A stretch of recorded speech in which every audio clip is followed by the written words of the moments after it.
As novas regras do Minha Casa Minha Vida entram em vigor nesta sexta-feira. Vamos fazer o seguinte, ó.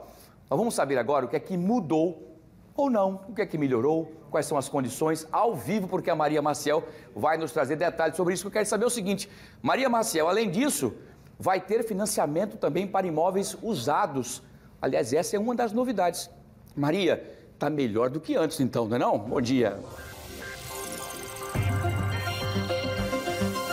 Bom dia, Wilson. Olha, as regras, é claro, trazem benefícios para quem está aí querendo comprar um imóvel, principalmente imóvel novo. No caso de imóveis usados, tem algumas regrinhas específicas, mas grande parte aí do programa é voltado para imóveis novos. Aqui do meu lado está o Antony Lima, advogado, que vai explicar para a gente direitinho as principais mudanças, né, desse programa, que veio agora com uma taxa uma taxa de juros mais baixa, mais atrativa, pelo menos. Bom dia, Antony. Bom dia, Maria. Bom dia, Wilson. Bom dia a todos. Bom dia, doutor Antony. A inovação no novo Minha Casa Minha Vida, ele está residindo na questão da redução da taxa de juros, na questão do aporte maior em relação ao subsídio governamental e também no valor dos imóveis. Então, primeiramente, a pessoa tem que se identificar qual faixa ele se encontra. Então, por exemplo, ele começa da faixa 1, faixa 2, faixa 3, e aí, naquela primeira faixa, ele tem que ter uma renda de R$ 2.600. Já para a faixa 2, ela sobe para 4, e a faixa 3, ele chega até R$ 8.000. Então, a menor faixa, a faixa 1, é que vai ser mais agraciada no programa. Por quê? Porque ela vai ter uma taxa de juros inicial de 4% e ela chega a ter um subsídio de aporte de até R$ 55.000. Como é que funciona esse subsídio? O subsídio nada mais é do que um valor arcado pelo governo para que fosse a entrada daquele financiamento. Então, como o valor final do imóvel ele está em 170 mil e ele recebe um subsídio de 55, ele vai praticamente não pagar a entrada e vai ficar pagando apenas as parcelas. Já no tocante a imóveis usados, o que é que acontece? Isso existe uma diferenciação. Porque, primeiro, não será atingido pela nova regra, então não haverá mudança nos contratos já firmados.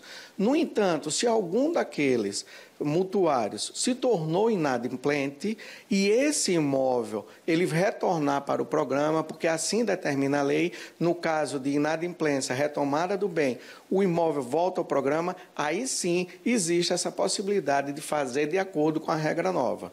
Agora, para aqueles que são vinculados à faixa 1 do sistema, ele tem que se dirigir até a prefeitura, seu município, fazer a sua inscrição no CadMutuo, no cadastro de mutuários, e de acordo com o Ministério da Cidade e o programa habitacional, ele vai sendo chamado na medida que for sendo entregue os imóveis.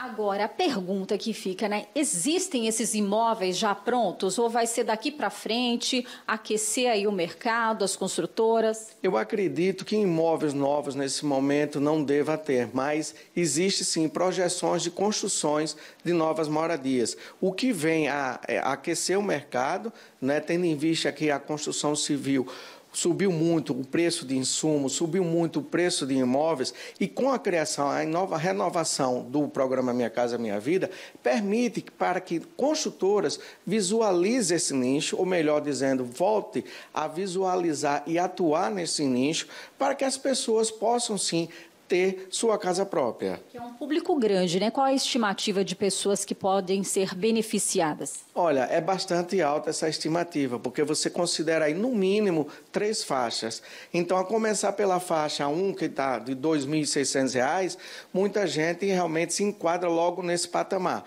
E esse patamar, ele necessita que você tenha um auxílio do poder público, seja do Estado, seja do município. Já quando você parte para uma faixa 2, 3 ou 4, o que é que acontece? Você não precisa mais do ente público. Você tem que se dirigir a uma imobiliária, procurar o próprio construtor, a própria incorporadora, verificar as condições do imóvel, verificar o valor do imóvel. E agora, com esse aumento do imóvel até 350 mil, acreditamos que, sim, haverá uma procura maior. Agora, é claro que Para isso, o mutuário tem que ter um cuidado específico, que é não tentar alçar uma categoria de faixa que não seja a sua.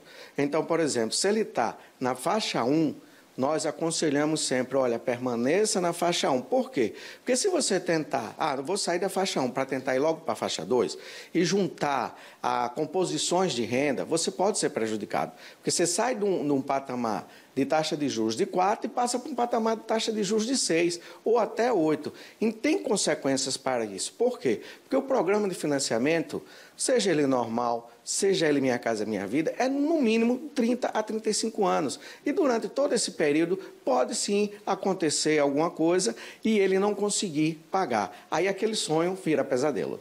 Agora, só para a gente entender então melhor. Na faixa 1, então aquelas pessoas, por exemplo, que têm o NIS, que recebem algum tipo de benefício, né, assistência, tanto do governo federal quanto estadual, ela deve procurar quem? As secretarias de Estado, dos municípios? Exatamente, ela deve procurar a Secretaria de Habitação do município e fazer a sua inscrição no cadastro, que quando ele faz a inscrição e de acordo com as regras do programa, através do Ministério das Cidades, eles, na construção do empreendimento, eles vão chamar cada pessoa que se inscreveu para, então, fazer a assinatura do seu contrato, verificar tudo e aí sim adquirir o seu imóvel.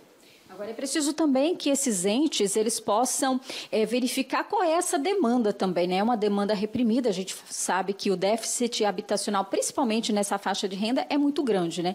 A gente vê aí muitos, semana passada mesmo, protestos por conta aí de moradia. Exatamente, é necessário fomentar e bem estruturar essa situação, porque o programa está aí, o programa está posto, é uma questão que vem não só beneficiar quem mora, quem tem a faixa 1, mas tem as demais. Então, hoje, a pessoa que ganha até R$8.000 também está propensa e pode, sim, ingressar naquele sistema. E eu acredito que o ente público, fomentando isso, planejando, inclusive com construtoras parceiras, eu acredito que, sim, há viabilidade desse sistema. Até mesmo, como você mesmo afirmou, para haver a diminuição desse déficit habitacional, que é muito grande. Inclusive, existem preferências nesse segmento. Quando o ente familiar, a esposa, a mulher é que é a chefe da casa, quando existe a questão de idosos, quando existe a questão de desabrigados, especialmente por conta das chuvas e tudo. Então, são pessoas que têm preferência no próprio sistema, no próprio programa.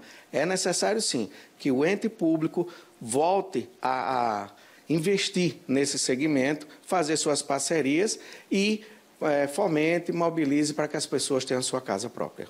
Obrigada, Antônio, pelas informações e esclarecimentos importantes para a gente entender um pouquinho como é que funciona, então, essas novas regras do programa Minha Casa e Minha Vida. A gente sabe que nos últimos anos foi uma demanda que ficou reprimida por conta até das taxas de juros que estavam muito altas. Muita gente deixou de ir atrás do imóvel, né, preferiu ficar ali pagando aluguel ou vivendo ali de favor na casa de alguém, mas é hora de pensar, né, analisar as possibilidades e planejar, quem sabe, a compra desse imóvel, é claro, analisando tudo e vendo se vale a pena. É com você, Wilson.